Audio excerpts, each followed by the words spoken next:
System এখন যেমন উন্নত জামানা, এখন কম্পিউটারের জামানা, এখন কে কুস্তি লড়বে নাকি? এখন কম্পিউটার নিয়ে লড়াই করবে, বুঝতে পারছেন না? তো বললেন যে আমি আপনার সাথে কুস্তি লড়তে চাই। তো হযরত আব্দুর রহমান তাফসুনজি রহমাতুল্লাহ আলাইহি ওনার দিকে তাকালেন এবং কিছুক্ষণ চুপ করে থাকলেন। তারপরে বললেন আমি তোমার সাথে কুস্তি লড়তে চাই না। বলে আপনি আপনার বস্ত্র পরিধান করুন। বললেন কেন?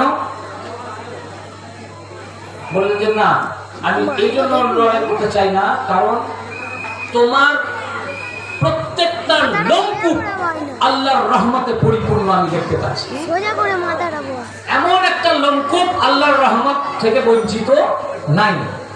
বলে আপনি পড়লেন আপনার কাপড়। উনি বললেন যে এ বান্দা একটা কাপড় খুলে দেওয়ার পর দ্বিতীয়বার সেটা পরে না।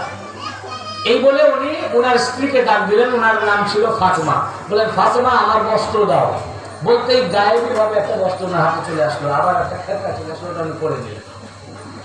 এরপর বললেন এই ব্যক্তির আমি একটিও লোমকূপ আল্লাহর রহমত থেকে বঞ্চিত দেখছি না, শরীরের প্রত্যেকটা লোমকূপ আল্লাহর রহমতে পরিপূর্ণ। উনি বললেন